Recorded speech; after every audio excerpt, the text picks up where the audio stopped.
Welcome to ePathshala online classes. আগামী RRB NTPC এবং group D এক্সামকে মাথায় রেখে আমরা যে প্রিভিয়াস ইয়ার ম্যাথের সিরিজ শুরু করেছিলাম, আজ তার দ্বিতীয় পার্ট আলোচনা করব। আজকের পার্টে আমি আজ আলোচনা করব যে আরআরবি এনটিপিসি 2 এপ্রিল 2016 সেকেন্ড শিফটের কোশ্চেন। তোমাদের যদি আমাদের এই ভিডিও সিরিজ ভালো লাগে তাহলে অবশ্যই আমাদের ভিডিওগুলো লাইক করবে এবং বন্ধুদের মধ্যে শেয়ার করবে। আর যদি কেউ আমাদের চ্যানেলে নতুন হয়ে থাকো তাহলে আমাদের চ্যানেলটি প্লিজ সাবস্ক্রাইব করবে। আর এই ভিডিওর যে পিডিএফ লিঙ্কটা আছে, পিডিএফটা আমি আমাদের টেলিগ্রাম চ্যানেলে দিয়ে দেবো, ওখান থেকে তোমরা ডাউনলোড করে নিতে পারো। তাহলে দেখো আজকের প্রথম কোশ্চেন দিয়ে শুরু করব। প্রথম কোশ্চেন কি আছে দেখব যে if 3 numbers are in the ratio 2:3:5 and twice of their sum is 100, find the square of the largest of the 3 numbers। দেখো তিনটে সংখ্যার অনুপাত বলে দেওয়া আছে 2:3:5 এবং তাদের যোগফলের দ্বিগুণ হচ্ছে 100। এই তিনটে সংখ্যার মধ্যে সবচেয়ে যে বড় সংখ্যাটা তার স্কোয়ার বের করতে বলেছে। তাহলে আমরা কি করে বের করব? দেখো এখানে যে তিনটে অনুপাত দেওয়া আছে 2, 3 আর 5, এই তিনটেকে আগে যোগ করে নেব। দেখো 2 যোগ 3 যোগ 5, এটা করলে আমাদের আসছে 10। তাহলে এই তিনটে সংখ্যার সমষ্টি হচ্ছে 10 ইউনিট। আর এই 10 ইউনিটের সমষ্টি যেটা আমরা দেখছি যে কোশ্চেনে দেওয়া আছে, এই সমষ্টির ডবল হচ্ছে 100, তার মানে সমষ্টিটা হচ্ছে 50। তাহলে দেখো এই 10 ইউনিট হচ্ছে 50, তাহলে এক ইউনিট আমরা পেয়ে যাচ্ছি 5। আর সবচেয়ে বড় সংখ্যাটা হচ্ছে এখানে হচ্ছে 5, মানে তৃতীয় সংখ্যাটা। তাহলে এক ইউনিট যদি 5 হয় তাহলে সবথেকে বড় সংখ্যা 5, 5টা হয়ে যাবে দেখো 5 5 25, তাহলে 25 হয়ে যাবে সবথেকে বড় সংখ্যা। আর এই 25-এর স্কোয়ার হচ্ছে 625, অপশান বি হয়ে যাবে আমাদের সঠিক উত্তর। চলে আসবো দেখো পরের কোশ্চেন। পরের কোশ্চেন কি আছে দেখে নেব। What is the compound interest on 48,000 for 2 years at 20% per annum if interest is compounded annually? দেখো 48,000 টাকার 2 বছরের যৌগিক সুদ বা কম্পাউন্ড ইন্টারেস্ট আমাদের বের করতে বলেছে। তাহলে কি করে বের করব? দেখো আমরা জানি 20% মানে ভগ্নাংশে আসছে 1/5। দেখো তাহলে কম্পাউন্ডে আমরা যদি ক্যালকুলেট করি, প্রথম বছর 5 থেকে 6 হয়ে যাবে, দ্বিতীয় বছরও কিন্তু 5 থেকে 6 হবে। তাহলে দেখো 25 থেকে কত হয়ে যাচ্ছে 36, তাহলে প্রিন্সিপাল যদি 25 হয় আর অ্যামাউন্ট হয়ে যাবে 36। তাহলে দেখো সিআই কত আসছে? সিআই আসবে দেখো 36 থেকে 25 বাদ দাও 11 ইউনিট। তার মানে আমাদের প্রিন্সিপাল আছে 25 ইউনিট আর সিআই এসছে 11 ইউনিট। কোশ্চেনে দেখো 25 ইউনিট বা আমাদের প্রিন্সিপাল বলে দিয়েছে 48,000, তাহলে 25 ইউনিট যদি 48,000 হয়, 11 ইউনিট নিশ্চয়ই 48,000-এর থেকে কম হবে। তাহলে দেখো আমাদের একটা মাত্রই অপশানে আছে যেটা 48,000-এর কম, সেটা হচ্ছে অপশান বি। অপশান বি আমাদের হয়ে যাবে সঠিক উত্তর। আমরা আর করব না, আমরা কিন্তু এখানে 25 unit is equal two 48,000, 1 unit is equal two বের করে তারপরে 11 ইউনিটের মানও কিন্তু বের করতে পারতাম। আমাদের কিন্তু করার দরকার নেই, কারণ অপশানটাই আমাদের সুবিধা করে দিয়েছে, আমরা কিন্তু পুরো ক্যালকুলেশন করব না। চলে আসবো পরের পয়েন্ট বা পরের কোশ্চেনে। দেখো a ladder 20 metre long is leaning against a vertical wall, it makes an angle of 30 degree with the ground, how high on the wall does the ladder reach? দেখো একটা মই একটা উলম্বভাবে একটা দেয়ালের সঙ্গে লাগানো আছে, আর এই মইটার যে দৈর্ঘ্য, মইটার দৈর্ঘ্য বলে দিয়েছে 20 মিটার। দেখো আর এই মইটা কি করছে? 30 ডিগ্রি এখানে অ্যাঙ্গেল তৈরি করছে। দেখো আমরা যদি 30 ডিগ্রি অ্যাঙ্গেল ত্রিভুজ কনসিডার করি তাহলে দেখো এই অংশটা হয়ে যাচ্ছে 1, তার লম্ব হয়ে যাচ্ছে 1, আর অতিভুজ হয়ে যাচ্ছে দেখো অতিভুজ হয়ে যাচ্ছে 2, আর ভূমি হয়ে যাচ্ছে √3। আমরা এইভাবে কম্পেয়ার করে আমরা এই অঙ্কটার উত্তর বের করব। দেখো এখানে মই আছে, মইয়ের দৈর্ঘ্য আছে আমাদের 2 ইউনিট, আর কোশ্চেনে দেখো মইয়ের দৈর্ঘ্য বলে দিয়েছে 20 মিটার। তাহলে আমরা বলতে পারি যে 2 unit is equal to 20 metre. তাহলে 1 ইউনিটটা কি? দেখো 1 ইউনিটটা হচ্ছে এই যে ওয়ালটা আছে, এই ওয়ালটার হাইট বা মইটা যেখানে স্পর্শ করেছে সেখান থেকে ভূমি পর্যন্ত যে হাইট সেটা হচ্ছে 1 ইউনিট। তাহলে আমরা পেয়ে গেছি দেখো 2 ইউনিট ইজ ইকুয়াল টু 20। এই 20টা হচ্ছে এই যে কাট করে লাগানো মইটা, এই মইটার দৈর্ঘ্য, তাহলে আমাদের 1 ইউনিট বের করতে হবে, আমরা 1 ইউনিট পেয়ে যাব তাহলে 10। তাহলে এই কোশ্চেনটার সঠিক উত্তর হয়ে যাবে অপশান এ 10। আমরা এইভাবে কিন্তু পরীক্ষাতে সলভ করব যাতে আমাদের খুব অল্প সময়ে আমরা অঙ্কগুলো করতে পারি। দেখো আমি যেভাবে করাচ্ছি আমার টেকনিক তোমাদের যদি ভালো লাগে তাহলে আমাদের ভিডিও অবশ্যই লাইক করবে আর অবশ্যই কমেন্ট করবে। তোমাদের জন্য কিন্তু আমাদেরকে অনেক পরিশ্রম করতে হয়। তোমরা কিন্তু যদি আমাদের ভিডিওগুলো লাইক করো এবং যদি কমেন্ট করে জানাও কেমন হয়েছে তাহলে কিন্তু আমরা খুবই মোটিভেটেড হয়ে যাই, তোমাদের পরবর্তী ভিডিওগুলো করার জন্য কিন্তু আরও উৎসাহ পাবো। চলে আসছি পরের পয়েন্ট, দেখো বা পরের question. A piece of clothes cost ₹35 if the piece were 4 meter longer and each meter were to cost 1 lesser, then the total cost would remain unchanged. How long is the piece of cloth? একটা কাপড়ের টুকরো আছে, তার দাম বলে দিয়েছে 35 টাকা। তার দৈর্ঘ্য যদি 4 মিটার বাড়ানো হয় এবং তার দাম যদি 1 টাকা কমানো হয় তাহলেও কিন্তু তার যে দাম তাহলে কিন্তু অপরিবর্তিত থাকে। তাহলে দেখো এই অঙ্কটা আমরা অপশান টেস্ট করে করতে পারি। দেখো আমরা অপশান টেস্ট করেই আগে করব। দেখো প্রথম অপশানে চলে যাব, 10 মিটার ধরে নিচ্ছি তার দৈর্ঘ্য। 10 মিটার দৈর্ঘ্য যদি ধরা হয় তাহলে দেখো 10 মিটার দৈর্ঘ্য যদি ধরি তাহলে আর এই যে প্রত্যেক মিটারের যে কাপড়ের দাম সেটা হয়ে যাবে 3.5। দেখো এই দুটোর গুণফল হচ্ছে 35। দেখো এখানে যদি দৈর্ঘ্য যদি আবার 4 মিটার বাড়ানো হয় তার মানে 14 মিটার করা হয়, আর এই যে কস্ট আছে 3.5 এটাকে যদি 1 টাকা কমানো হয় তাহলে হয়ে যাবে 2.5। দেখো 14 আর 2.5 এই দুটোকে গুণ করো, গুণ করে 35 আসছে কিনা আমাকে দেখতে হবে। দেখো এই দুটো গুণ করলে 35 আসবে, তাহলে এটাই হয়ে যাবে আমাদের সঠিক উত্তর, সেটা হচ্ছে অপশান এ 10। তাহলে এই যে কাপড়টা আছে, কাপড়ের যে লেন্থ আছে, লেন্থ হয়ে যাবে 10 মিটার। দেখো এই কোশ্চেনটা কিন্তু ইকুয়েশন করেও করা যায়। আমরা ধরে নিচ্ছি যে কাপড়ের যে টুকরোটা আছে তার দৈর্ঘ্য হচ্ছে এক্স, তাহলে দেখো দাম হয়ে যাবে কত? দাম হয়ে যাবে 35/x। কি বললাম? দাম হয়ে যাবে 35/x, এটা হচ্ছে প্রত্যেক মিটারের দাম। তাহলে দেখো এবার যদি এক্সের সঙ্গে 4 যোগ করা হয় এবং 35/x এর থেকে 1 বাদ দিয়ে দেওয়া হয়, মানে দামের থেকে যদি 1 বাদ দিয়ে দেয়, এই দুটোর গুণফল কিন্তু আসবে 35। তাহলে এই ইকুয়েশনটা সলভ করেও কিন্তু আমরা এক্স এর মান বের করলে আমরা এই যে কাপড়ের যে দৈর্ঘ্যটা আছে সেই দৈর্ঘ্যটা কিন্তু আমরা বের করে নিতে পারবো। চলে আসবো পরের কোশ্চেন। পরের কোশ্চেন আছে দেখো কি, 2 poles of height 15 meter and 20 meter stand vertically upright on a plain ground. If distance between their feet is 12 meter, find the distance between their tops. দুটো পোল আছে, একটা হচ্ছে 15 মিটার আর একটা হচ্ছে 20 মিটার, তাদের মধ্যবর্তী দূরত্ব বলে দিয়েছে 12 মিটার, এইটুকু 15।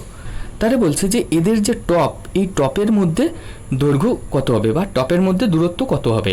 তাহলে দেখো আমরা এই অঙ্কটা করার ক্ষেত্রে আমরা কি করব, 12 যে ইউনিট আছে 12-র সঙ্গে সমান্তরাল একটা লাইন টেনে নেব, তাহলে এটাও হয়ে যাবে 12, আর এই পোর্শন যেটা আছে এটুকু হয়ে যাবে 15, আর টোটাল যে বড় পোলটা আছে সেটা হচ্ছে 20, তাহলে উপরের পোর্শন হয়ে যাবে 5। দেখো তাহলে আমরা কি একটা সমকোণী ত্রিভুজ পাচ্ছি, সেটা হচ্ছে একটা বাহু 12, একটা 5। দেখো তাহলে অবশ্যই থার্ড বাহুটা হয়ে যাবে 13, কারণ এই 5, 12, 13 কিন্তু পিথাগোরাস ট্রিপলেটে আছে। আমরা কিন্তু তাহলে এই অঙ্কটার উত্তর পেয়ে যাব 13। উত্তর হয়ে যাবে অপশান সি 13 মিটার। চলে আসবো পরের পয়েন্ট।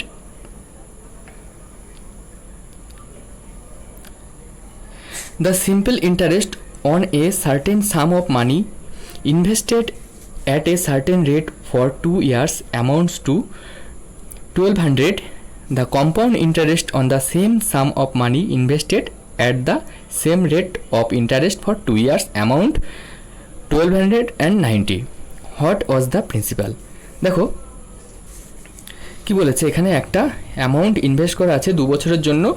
তাহলে যদি সরল সুদ হয় তাহলে হচ্ছে 1200 টাকা সুদ হবে 2 বছরে, আর কম্পাউন্ডে হলে 1290 টাকা।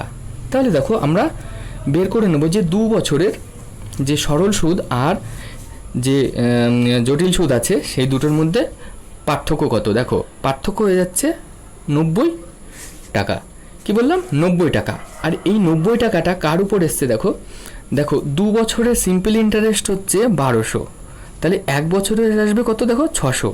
তাহলে এই যে 90 টাকা এক্সট্রা সুদ এসছে, এটা কার সুদ? এটা দেখো, এই যে 1 বছরের যে সুদটা হয়েছিল প্রথম বছরে, সেই সুদের সুদ হচ্ছে 90 টাকা। তাহলে আমরা এখান থেকে বের করে নেব যে তাহলে রেট অফ ইন্টারেস্ট কত, যে 1200 টাকায় কত রেটে আমার ইন্টারেস্টটা হচ্ছে, সরি 600 টাকায় কত রেটে ইন্টারেস্টটা হচ্ছে, আমরা সেটা ক্যালকুলেট করে নেব। দেখো 600 টাকায় যদি 90 টাকা যদি সুদ হয়ে থাকে, তাহলে দেখো এর সুদের হার কত হয়ে যাচ্ছে, 90/600 ইন্টু 100। কাটাকাটি করো, দেখো 0 কেটে যাচ্ছে, 0 কেটে যাচ্ছে, এখানে 6 15 90, তাহলে সুদের হার হয়ে যাচ্ছে দেখো 50%। সুদের হার যদি 15% হয়ে যায়, তাহলে আমরা এখান থেকে আমরা কি করতে পারি, যে আসলটা আমরা বের করে নিতে পারি। কেমনভাবে বের করবো দেখো, তাহলে এক বছরে সুদ হয়ে যাচ্ছে 15%, তাহলে 2 বছরে হয়ে যাবে দেখো 30%। তাহলে আমরা এখান থেকে কম্পেয়ার করতে পারি, দেখো 2 বছরের 30% মানে 2 বছরের সরল সুদ হচ্ছে 30%, তাহলে 30% ইকুয়াল টু এখানে বলে দিয়েছে দেখো 1200 টাকা। তাহলে আমি এখান থেকে কোরিলেট করতে পারি যে 30% ইজ ইকুয়াল টু 1200 টাকা।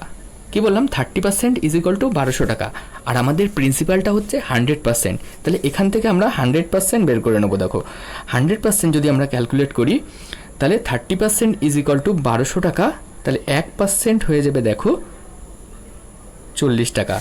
কি বললাম, 1% হয়ে যাবে 40 টাকা। তাহলে আমাদের 100% লাগবে, 100% তাহলে হয়ে যাবে দেখো 40-এর সঙ্গে 100 গুণ করে দাও, তাহলে হয়ে যাবে আমাদের 4000 টাকা। এইভাবে কিন্তু এই অঙ্কগুলো কিন্তু আমরা সহজেই করতে পারবো।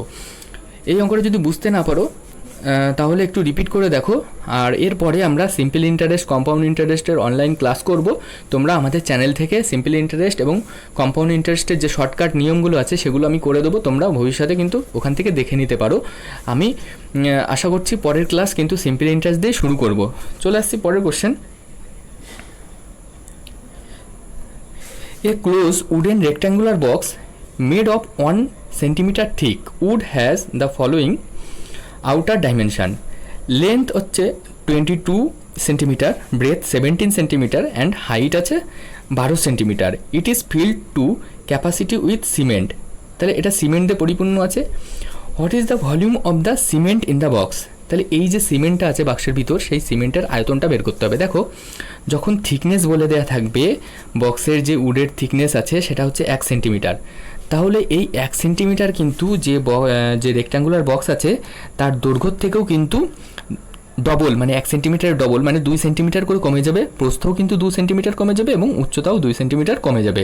তাহলে আমরা জানি যে কোনো যে রেক্ট্যাঙ্গুলার বক্স, সেই রেক্ট্যাঙ্গুলার বক্সের আয়তনের সূত্র হচ্ছে দৈর্ঘ্য গুণ প্রস্থ গুণ উচ্চতা। তাহলে দেখো আমি যদি এই যে থিকনেসটা বাদ দিয়ে দিই, উডের থিকনেসটা যদি বাদ দিয়ে দিই, তাহলে দৈর্ঘ্য হয়ে যাবে দেখো 20, প্রস্থ হয়ে যাবে হচ্ছে 15 আর উচ্চতা হয়ে যাবে 10। এই তিনটেকে গুণ করো, দেখো আসবে 3000 কিউবিক সেন্টিমিটার। তাহলে এই যে বাক্সটা আছে, বাক্সের মধ্যে সিমেন্ট ধরবে 3000 কিউবিক সেন্টিমিটার। তাহলে এই বাক্সের আয়তন আসছে 3000 কিউবিক সেন্টিমিটার। চলে আসবো পরের পয়েন্ট, পরের কোশ্চেন। দেখো কি আছে, HCF and LCM of 2 numbers আর 3 and 2730 রেসপেক্টিভলি। তাহলে দুটো সংখ্যার লসাগু আর গসাগু দেওয়া আছে। দেখো গসাগু বলে দিয়েছে 3 আর লসাগু বলে দিয়েছে 2730, আর একটা নাম্বার বলে দিয়েছে দেখো 78। তাহলে আমরা এখান থেকে জানি কি, দেখো দুটো সংখ্যার গুণফল ইজ ইকুয়াল টু লসাগু গুণ গসাগু। তার মানে হচ্ছে দেখো x into 78 is equal two 3 into 2730। তাহলে x এর মান যদি আমাদের বের করতে হয়, তাহলে আসবে দেখো 3 ইন্টু 2730 ডিভাইডেড বাই 78। দেখো নিশ্চয়ই এখানে আমাদের দেখো লাস্টে শূন্য আছে। এই শূন্য যখন আছে আর এই 78, দেখো আমাদের কোনো কিন্তু অপশানে কিন্তু ভগ্নাংশ নেই। তাহলে আমরা কি করতে পারি, দেখো 78কে দিয়ে যদি কাটাকাটি করি, যে অংশটা লাস্টে কিন্তু হয় 0 আসবে, না হলে 5 আসবে। তাহলে আমরা অপশান সি কিন্তু আমরা মারতে পারি। কি বললাম, দেখো লাস্টে যেহেতু 0 আছে, তবু আমরা ক্যালকুলেশন করে দেখব, দেখি কত আসছে। কাটাকাটি করছি, দেখো 3 দিয়ে 78কে কাটলে কত হচ্ছে, 3 2 6, 3 6 18। এবার দেখো 2730কে 26 দিয়ে কাটাকাটি করছি, কত আসছে 26, 1 26, তারপর হচ্ছে একটা 0, যেহেতু যাচ্ছে না একটা সংখ্যা নামাতে হবে, তাহলে হচ্ছে আমাদের 130। 130 দেখো 5 26 130, তাহলে হয়ে যাচ্ছে 105। কাটাকাটিতে আমি আবার দেখাচ্ছি, দেখো তোমাদের যদি বুঝতে না পারো, তাহলে এক্সের মান কত আসছে দেখো, 3 × 2730 ডিভাইডেড বাই 78। 3 দিয়ে এটাকে কাটলে আসছে 26, আর 26 দিয়ে এটাকে কাটলে দেখো 26 একে 26, 1 নামছে 13 নামছে, তাহলে হচ্ছে 13, 3 নামছে 1 আর 3 13 হচ্ছে 13, কিন্তু 26 দিয়ে কাটাকাটি যায় না, তাহলে কি হচ্ছে আমাকে একটা শূন্য দিয়ে শূন্য নিতে হচ্ছে, তাহলে হচ্ছে দেখো সংখ্যাটা 130।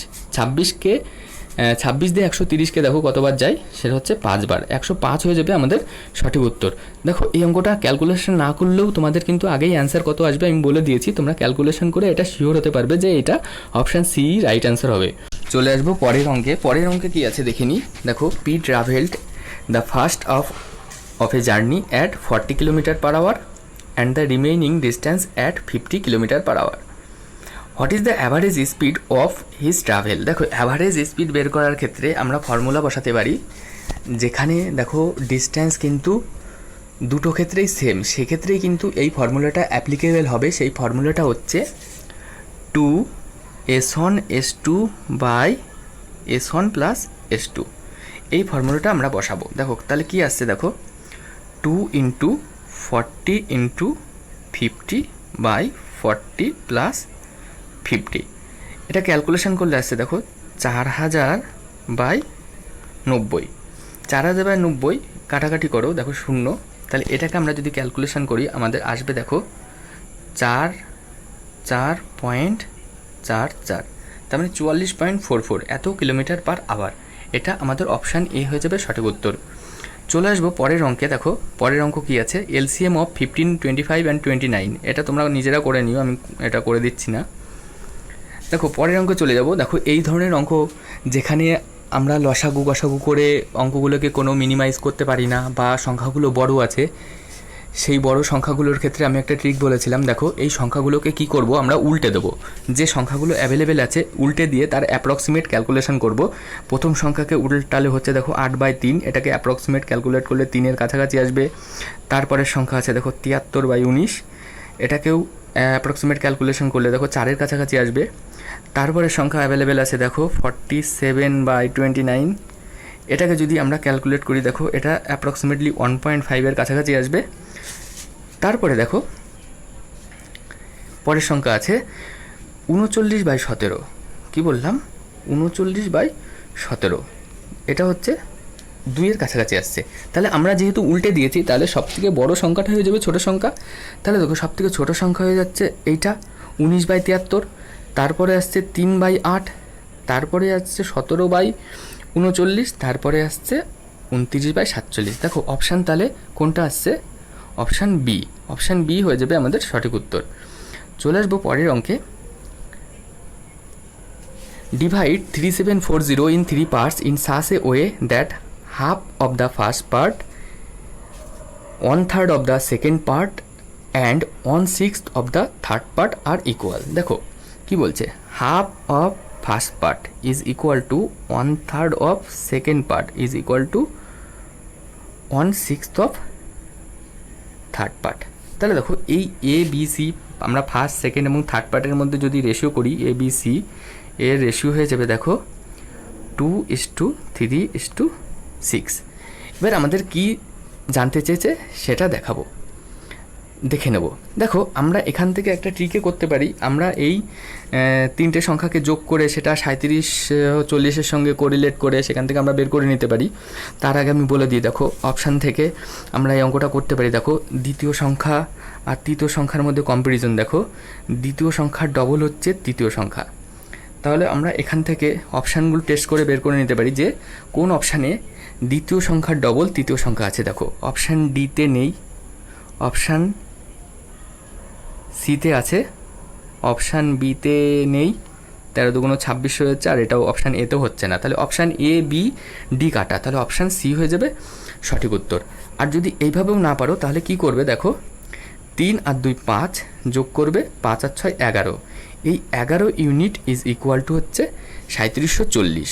তাহলে এখান থেকে 1 ইউনিট বের করবে, 1 ইউনিট বের করার পর যে মানটা বেরোবে সেই মানটাকে দিয়ে 2-এর সঙ্গে গুণ করবে, সেটা হচ্ছে প্রথম সংখ্যা।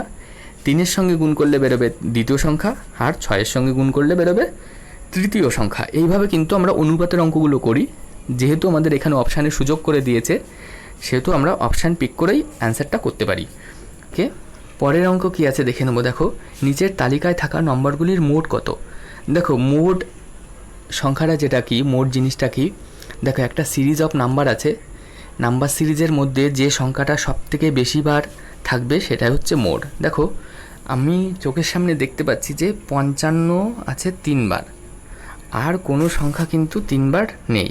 তাহলে দেখো 55 হয়ে যাচ্ছে এখানে মোট। অপশান সি হয়ে যাবে আমাদের সঠিক উত্তর। চলে আসবো পরের অঙ্কে। 30 men working 5 hours a day do a task in 16 days.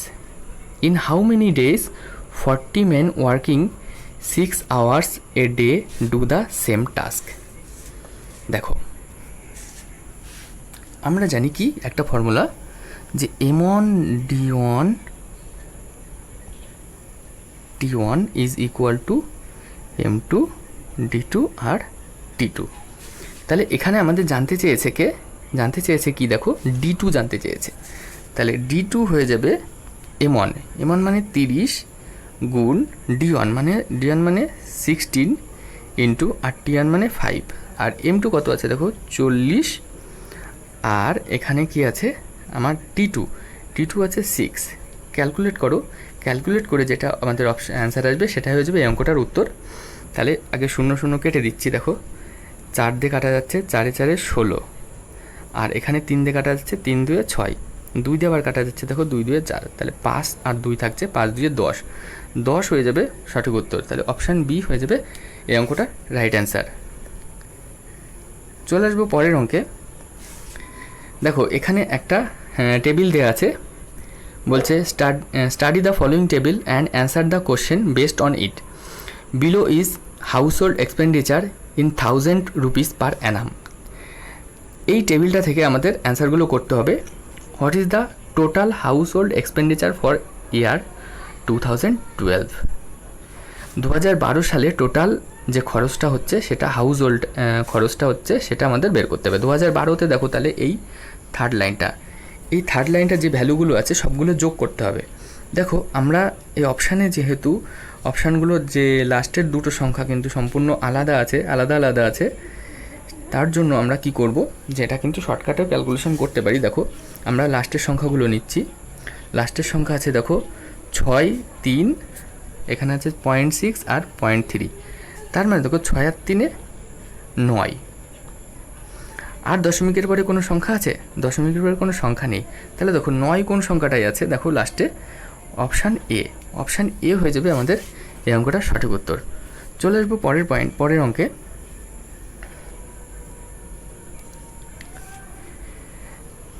বলছে expenditure on EMI forms what percent of expenditure on grocery for the year 2014?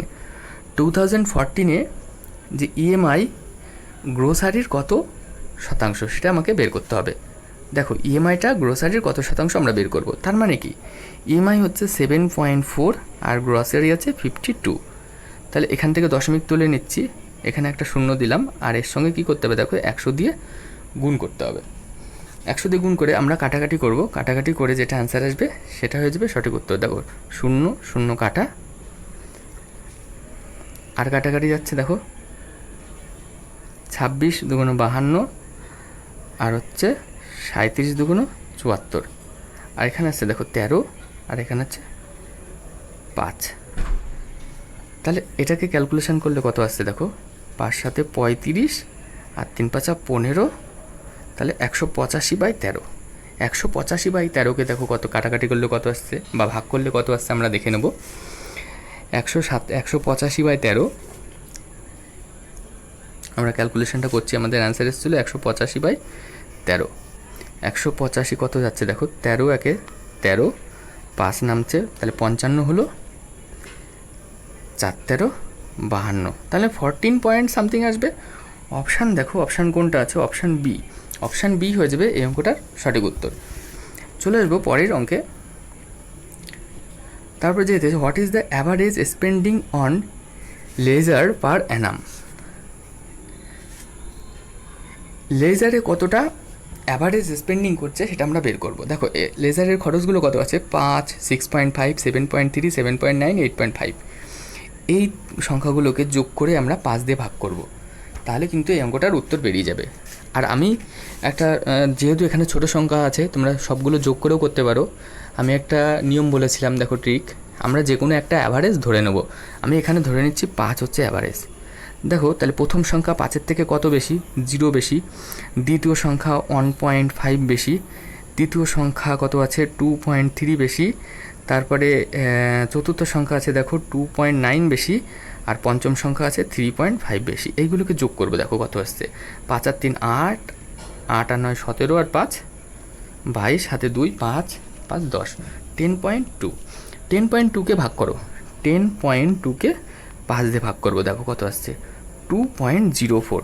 তার মানে আমরা অ্যাভারেজ ধরেছিলাম 5, কিন্তু অ্যাভারেজ 2.04 বেশি আসছে। তার মানে অ্যাভারেজ কত হবে, 7.04। দেখো 7.04, 7.04 থাউজেন্ড। তার মানে আছে দেখো 7.04 থাউজেন্ড, মানে অপশান এ হয়ে যাচ্ছে আমাদের সঠিক উত্তর। চলে আসবো পরের অঙ্কে। A triangle has a perimeter of 200 if 2 of its sides are equal. The third side is 20 more than the equal sides. What is the length of the third side? দেখো কি বলছে, একটা ট্রায়াঙ্গেলের পরিসীমা আছে 200, আর তাদের দুটো সাইড আছে ইকুয়াল। তৃতীয় সাইডটা বলছে যে ইকুয়াল সাইডের থেকে 20 বেশি। তার মানে দেখো তৃতীয় সাইডটাও যদি ইকুয়াল হতো, তাহলে তৃতীয় সাইডটাও যদি ইকুয়াল হতো তাহলে এর পরিসীমা কত হতো, দেখো তিনটে সাইডই যদি ইকুয়াল হতো তাহলে পরিসীমা হচ্ছে 200 থেকে 20 কম হতো, 180। তাহলে এক একটা সাইড হয়ে যেত কত করে, দেখো 60 করে। তাহলে তৃতীয় যে সাইডটা আছে সেটা হচ্ছে ইকুয়াল হলে 60 হতো, কিন্তু অরিজিনালি কি আছে, ইকুয়ালের থেকে 20 বেশি। তার মানে 20 অ্যাড করে দাও, অ্যান্সার হয়ে যাবে 80। অপশান সি হয়ে যাবে সঠিক উত্তর। চলে আসবো পরের অঙ্কে। The area of a triangle ABC is 63 square unit. Two parallel lines DEFG are drawn such that they divide the line segments AB AC into 3 equal parts. What is the area of the quadrilateral DEGF? দেখো একটা ত্রিভুজ ABC বলে দিয়েছে, একটা ত্রিভুজ sorry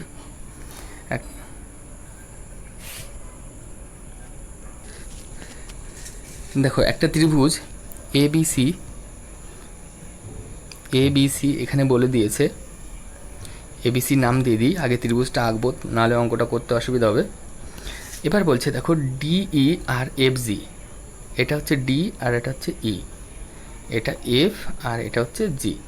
DE আর FG AB আর AC-কে সমান 3 ভাগে ভাগ করেছে। দেখো AD 1, এটা 1, এটা 1, তাহলে এটা 1, এটা 1, এটা 1।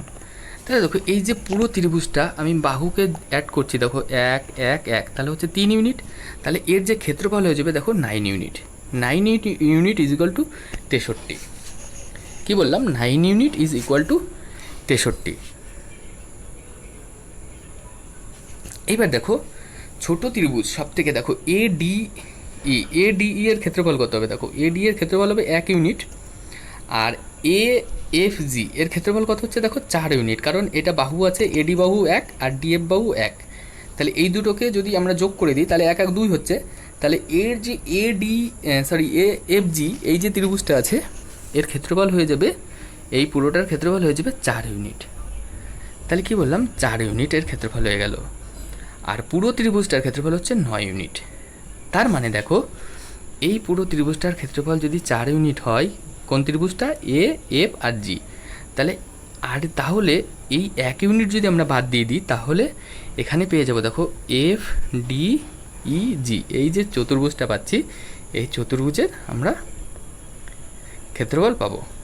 দেখো তাহলে আমরা কি পেলাম, যে এখান থেকে এটা পেলাম 1 ইউনিট, আর AFG এটা পেলাম 4 ইউনিট। তাহলে এই যে ক্ষেত্রফলটা হচ্ছে এটা হচ্ছে 3 ইউনিট। তাহলে আমরা 3 ইউনিটের মান বের করব। দেখো 9 ইউনিট যদি 63 হয় তাহলে 1 ইউনিট হচ্ছে 7, আর 3 ইউনিট হয়ে যাবে দেখো 21। তাহলে 21 হয়ে যাবে আমাদের এই অঙ্কটার সঠিক উত্তর, অপশান সি। চলে আসবো পরের অঙ্কে। দেখো পরের অঙ্ক কী আছে, ওয়ার্কিং টুগেদার পি কিউ আর reap a field in 6 days, P can do it alone in 10 days, Q in 24 days, in how many days আর alone be able to reap the field. দেখো তাহলে পি কিউ আর একসঙ্গে করছে 6 দিনে, আর P একা করছে 10 দিনে, আর কিউ করছে 24 দিনে। তাহলে আমরা যে সংখ্যাগুলো অ্যাভেলেবল আছে এলসিএম বের করে নিই। দেখো 6, 10 আর 24 এলসিএম যদি বের করি বা লসাগু বের করি আসছে 120। এই 120কে ধরে নেব টোটাল কাজ। তাহলে দেখো পি প্লাস কিউ প্লাস আর তিনজনে মিলে এক দিনে করছে, কাজটা করছে 6 দিনে। তার মানে দেখো এক দিনে করছে, দেখো তিনজনে মিলে কত ইউনিট, 20 ইউনিট। তিনজনে মিলে এক দিনে করছে 20 ইউনিট। সেম একই রকমভাবে পি দেখো 10 দিনে পুরো কাজটা করছে, তার মানে এক দিনে করছে 12 ইউনিট। আর কিউ দেখো 24 দিনে কাজটা করছে, তার মানে এক দিনে করছে 5 ইউনিট। তাহলে এক দিনে পি আর কিউ দেখো কত করছে, 17 ইউনিট। তাহলে পি আর কিউ যদি এক দিনে 17 ইউনিট করে, তাহলে আর কত ইউনিট করবে, আর করবে দেখো 20 থেকে 17 বাদ দিয়ে দাও, 20 থেকে 17 বাদ দিলে হবে 3 ইউনিট। তাহলে আরের এক দিনের কাজ হচ্ছে 3 ইউনিট।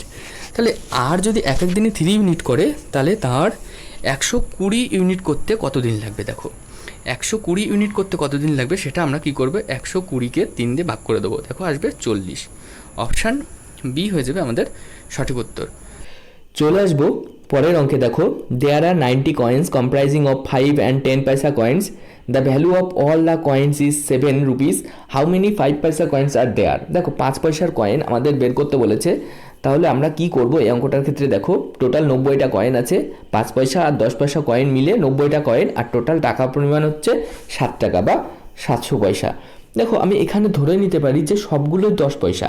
যদি সবগুলোই মানে 90টা কয়েনই 10 পয়সার কয়েন হতো, তাহলে টোটাল কয়েন হতো দেখো 900 পয়সার কয়েন।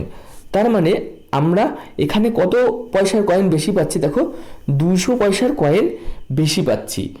তাহলে আমি কি ধরেছিলাম, যে সবগুলো 10 পয়সা ধরেছিলাম। তার মানে দেখো এক্সট্রা কি ধরেছি, এক্সট্রা হচ্ছে যে 10 পয়সা আমরা বেশি ধরেছিলাম, সেটা হচ্ছে এক্সট্রা যেটা আমাদের আসছে, সেই টাকাটা আসছে 5 পয়সা এক্সট্রা ধরার জন্য। কি বললাম, 5 পয়সা এক্সট্রা ধরার জন্য। তাহলে আমরা কি করব, দেখো 200কে যদি 5 দিয়ে ভাগ করে দিই, তাহলে দেখো আসবে 40টা। এই সংখ্যাটাই হচ্ছে আমাদের টোটাল নাম্বার অফ 5 পয়সা কয়েন। ঠিক আছে, এটা আমরা এইভাবেও করতে পারি। আবার দেখো টোটাল কয়েনকে আমরা টোটাল সবগুলো যদি আমরা 5 পয়সার কয়েন হিসেবে ধরে নিই, তাহলেও কিন্তু আমরা অঙ্কটা করতে পারবো। তাহলে দেখো টোটাল ভ্যালু হচ্ছে আমাদের 700 পয়সা। সবগুলো কয়েন যদি আমরা 5 পয়সার কয়েন ধরতাম, তাহলে আমাদের অ্যান্সার আসতো এখানে 450। দেখো 5 9 45, 450 পয়সা। কিন্তু এখানে এক্সট্রা আসতো 250 পয়সা। এই এক্সট্রা 250 পয়সা কোথার থেকে আসছে, দেখো ওই 10 পয়সা কয়েন থেকে আসছে। তাহলে 10 পয়সার কয়েন কটা আছে, 250কে 5 দিয়ে ভাগ করে দাও, তাহলে হচ্ছে 50টা। 50টা যদি 10 পয়সার কয়েন থাকে, 40টা আছে 5 পয়সার কয়েন। এইভাবে আমরা কিন্তু তাড়াতাড়ি এই অঙ্কটা করতে পারবো। দেখো চলে আসবো পরের অঙ্কে। A shopkeeper marks the price of an article at 320, find the cost price if after allowing a discount of 10% he still gain 20%। দেখো একটা দ্রব্যের মার্ক প্রাইস আছে 320 টাকা, 10% ডিসকাউন্ট দেওয়ার পরেও কিন্তু সেই শপকিপারটা 20% লাভ করছে। তাহলে এই যে কথাটা আমরা কিন্তু অঙ্কের ভাষায় লিখে নিচ্ছি। দেখো আমরা অনুপাতের মাধ্যমে করব, তাহলে কিন্তু এটা খুব ইজি হবে। তাহলে দেখো 10% ডিসকাউন্ট, তার মানে দেখো আমরা 3টে অনুপাত পাবো, যেটা হচ্ছে এমপি, এসপি আর সিপি। তাহলে দেখো 10% ডিসকাউন্ট, তার মানে 10 টাকা যদি এমপি হয়, 1 টাকা ডিসকাউন্টে চলে যাবে, তার মানে সেলিং প্রাইস হবে 9 টাকা। তারপরে পয়েন্টে দেখো স্টিল হি গেন্স 20%। দেখো 20% গেন, তার মানে দেখো 5 টাকা যদি কস্ট প্রাইস হয়, 6 টাকা হয়ে যাবে তোমার সেলিং প্রাইস। তাহলে কিন্তু দেখো 20% গেইন।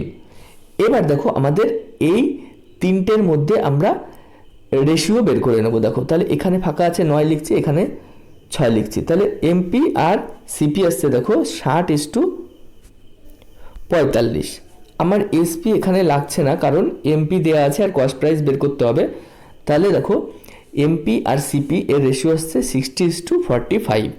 তার মানে দেখো এটা আসছে, কাটাকাটি করি 15 দিয়ে, 4 15 60 এবং 3 15 45। তাহলে অ্যাকচুয়াল এসছে 4:3। এমপি হচ্ছে 4 আর সিপি হচ্ছে 3।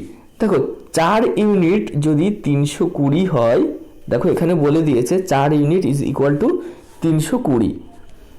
320 হচ্ছে 4 ইউনিট, তাহলে এক এক ইউনিট হয়ে যাচ্ছে দেখো 80 করে, 3 ইউনিট হয়ে যাবে 3 8 24, মানে 240। দেখো অঙ্কটা আবার বলছি, আমাদের এমপি আর সিপি রেশিও এসছে কত, এমপি আর সিপি এসছে 4:3। এমপি 4 ইউনিট, এটা বলে দিয়েছে দেখো 320, তাহলে এক এক ইউনিট হয়ে যাচ্ছে কত, দেখো 80, 4 8 32, 320 হচ্ছে। ঠিক তাহলে 3 ইউনিট কত হয়ে যাবে, 3-এর সঙ্গেও 80 গুণ করে দাও, 3 8 24, 240, 240 হয়ে যাবে সিপি। অপশান এ হয়ে যাবে আমাদের সঠিক উত্তর। চলে আসবো দেখো পরের অঙ্কে। A shopkeeper marks the price of an article 320। একই অঙ্ক, এটা দুবার চলে এসছে, sorry. A table was sold at a profit of 10% if its cost price was 5% less and it was sold for 7 more. The gain would have been 20%. দেখো একটা টেবিলকে 10% লাভে বিক্রি করে, যদি টেবিলটি যদি আরও 5% কমে কিনতো এবং 7 টাকা বেশি দামে বিক্রয় করতো, তাহলে তার 20% লাভ হতো। তাহলে এই কথাটাকে আমরা অঙ্কের ভাষায় লিখে দেখো, ধরে নিচ্ছি টেবিলের কস্ট প্রাইস হচ্ছে 100 টাকা। প্রথমে তিনি বিক্রি করেন দেখো 10% লাভে, তার মানে প্রথমে তিনি 110 টাকায় বিক্রয় করেন। এবার দেখো তিনি যদি 5% কম দামে কিনতেন, তার মানে দেখো তিনি যদি 95 টাকায় কিনতেন, দেখো 5% লেস, 100 টাকার 5% লেস মানে 5 টাকা, তাহলে মাইনাস হয়ে যাবে 5 টাকা, তাহলে কস্ট প্রাইস হয়ে যাবে এখানে 95 টাকা।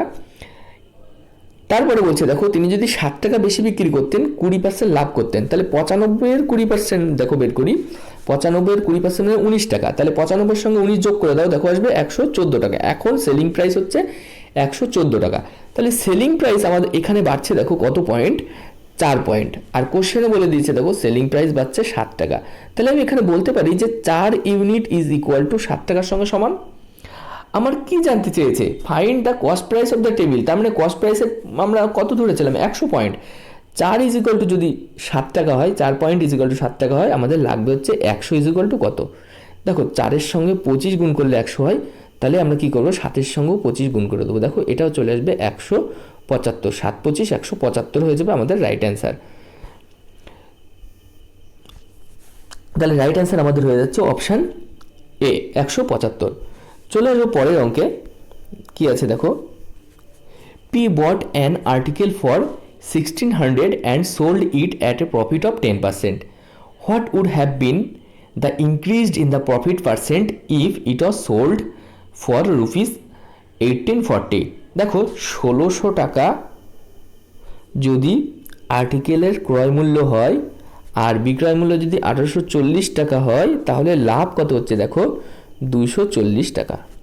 তাহলে 240 টাকা যদি লাভ করে, এটা হচ্ছে সেকেন্ড কেসে, যেটা 1840 টাকা বিক্রয় করছে।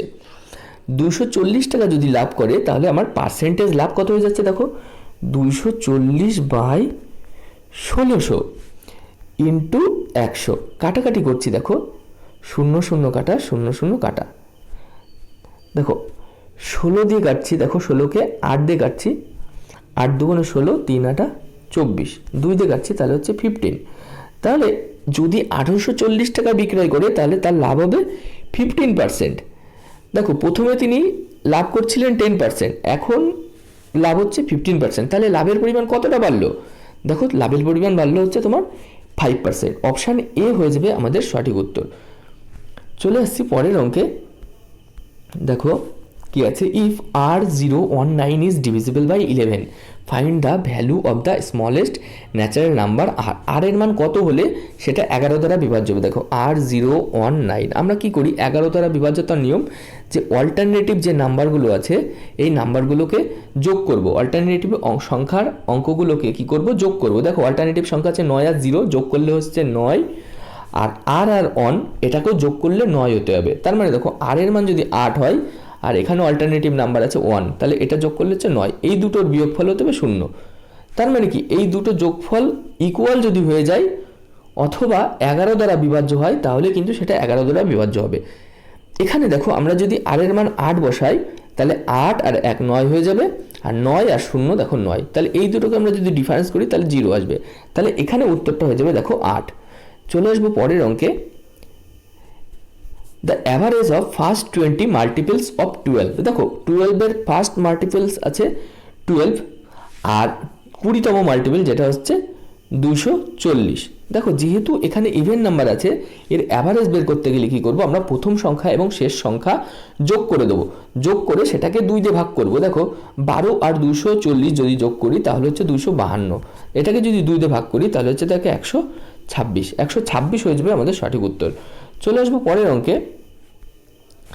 What is the median of the following list of numbers, এই যে নাম্বারগুলো দেওয়া আছে এই নাম্বারের মিডিয়ান বের করতে হবে বা মধ্যমা বের করতে হবে। দেখো আমরা মিডিয়ান বের করার যে নিয়মটা জানি সেটা হচ্ছে সংখ্যা যে অ্যাভেলেবেল দেওয়া আছে সেই সংখ্যাগুলোকে আমরা ছোট থেকে বড় হিসেবে সাজিয়ে নেব। তাহলে প্রথম ছোট সংখ্যা আসছে দেখো 31, তারপরে কত আসছে 53, তারপরে 55, তারপরে 56, তারপরে 59, তারপরে 61, তারপরে 69। দেখো এই সংখ্যাগুলোর মধ্যে মিডিলে যে সংখ্যাটা আছে সেটাই হচ্ছে মিডিয়ান। মিডিলে দেখো 56 আগেও 3টে সংখ্যা আছে এবং 56 পরেও আছে দেখো 3টে সংখ্যা, তাহলে 56 হয়ে যাবে আমাদের এখানে সঠিক উত্তর বি। চলে আসবো পরের অঙ্কে। The sum of digit of 2-digit number is 9.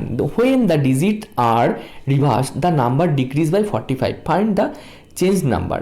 দেখো প্রথম অপশান যদি ধরি, আগে অঙ্কটা কি বলেছে সেটা বুঝে নিই। দেখো দুটো সংখ্যার যোগফল বলেছে 9 এবং তাদের সংখ্যার অঙ্কগুলোকে যদি রিভার্স করা হয় বা উল্টে দেওয়া হয় তাহলে সংখ্যাটা কি হয়ে যাবে দেখো 45 কমে যাবে। তাহলে দেখো যদি আমরা অপশান এতে দেখি 45 একে রিভার্স করলে হচ্ছে 54, এর ডিফারেন্স দেখো 45 আসছে না, তার মানে অপশান এ হবে না। তারপরের পয়েন্ট চলে যাচ্ছি দেখো 72 এর রিভার্স করছি 27, এর ডিফারেন্স কত হচ্ছে দেখো 7 কত হলে 12, 7 আর 5 12, 1 45 এটা হচ্ছে। তার মানে কি সংখ্যাটা হচ্ছে 72 আর সংখ্যাটাকে রিভার্স করলে হচ্ছে 27, তাহলে রিভার্স করার পরের সংখ্যা হচ্ছে 27, কিন্তু কোশ্চেনে জানতে চেয়েছে যে ফাইন্ড দ্য চেঞ্জ নাম্বার, তার মানে আমাকে পরের সংখ্যাটাই জানতে চেয়েছে। তার মানে প্রথমে সংখ্যাটা ছিল 72, রিভার্স করলে হয়ে যাচ্ছে 27 আর এই 27 হয়ে যাবে আমাদের সঠিক উত্তর অপশান ডি। বি হবে না, কারণ দেখো এখানে চেঞ্জ নাম্বারটা জানতে চেয়েছে, তাহলে আমরা অপশান ডি করব 27। চলে আসবে পরের অঙ্কে। দেখো the up stream speed of a BOT is 40 km/h. The speed of the boat in still water is 55 km/h. দেখো স্থির জলে বেগ হচ্ছে 55 km/h আর স্রোতের বিপরীতে হচ্ছে 40 km/h। তাহলে স্রোতের বেগ কত দেখো 55 - 40, তাহলে হচ্ছে স্রোতের বেগ 15 km/h। What is the down stream speed of the boat, তাহলে এই নৌকার অনুকূলে বেগ কত হবে, স্রোতের অনুকূলে বেগ দেখো আমরা জানি নৌকার বেগ 55 প্লাস স্রোতের বেগ অ্যাড হয়ে যাবে, তাহলে 55 সঙ্গে 15 অ্যাড হয়ে যাবে, দেখো এটা হয়ে যাবে 70 km/h। তাহলে এই অঙ্কটার স্টেপটা আমরা দেখে নেবো আর একবার।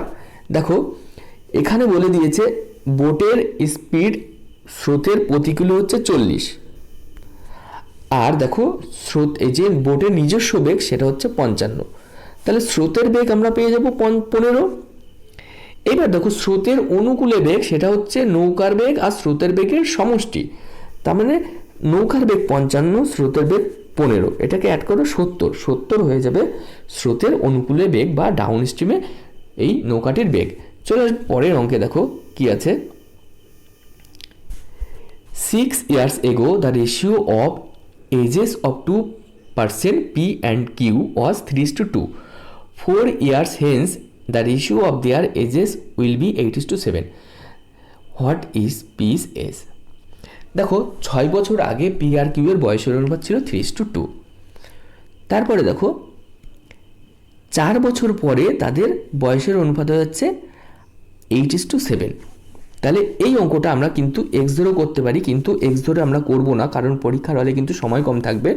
প্রথমে আমি লিখে নিচ্ছি 6 বছর আগে তাদের বয়সের অনুপাত 3:2, আর 4 বছর পরের অনুপাত হচ্ছে 8:7।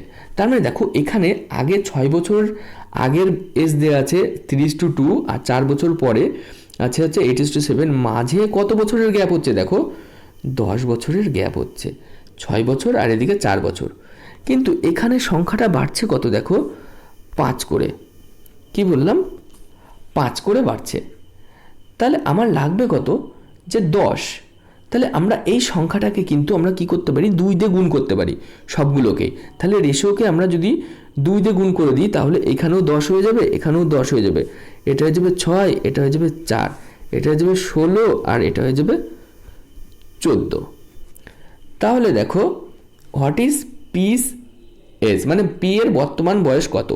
তাহলে পি এর 6 বছর আগের বয়স ছিল 6, আর বর্তমান বয়স তাহলে কি হয়ে যাবে, এর সঙ্গে আরও 6 অ্যাড করে দাও, তাহলে অপশান বি হয়ে যাবে রাইট অ্যান্সার। অথবা পি এর 4 বছর পরের বয়স হচ্ছে 16, তাহলে এর থেকে 4 বাদ দিয়ে দিলে আমরা পেয়ে যাব বর্তমান বয়স, তাহলে বর্তমান হয়ে যাবে 16তে 4 বাদ 12। তুমি যেভাবেই অঙ্ক করো না কেন সেভাবেই তোমাদের উত্তরটা চলে আসবে। দেখো অঙ্কটা আমি আবার বলছি তোমাদের যদি বুঝতে অসুবিধা হয়। প্রথমে 3:2 করে নিলাম তাদের 6 বছর আগের বয়সের অনুপাত, এখন অনুপাত হচ্ছে 4 বছর পরের অনুপাত হচ্ছে 8:7। দেখো এখানে গ্যাপ হয়ে যাচ্ছে 5 ইয়ার্স, কিন্তু অরিজিনালি গ্যাপ আছে 10 ইয়ার্স। তার মানে আমাকে এখানে 10 করতে হবে, 2 দিয়ে গুণ করে দিতে হবে, তাহলে প্রত্যেকটা সংখ্যায় কিন্তু 2 দিয়ে গুণ হয়ে যাবে। 2, এটাও 2, এটাও 2।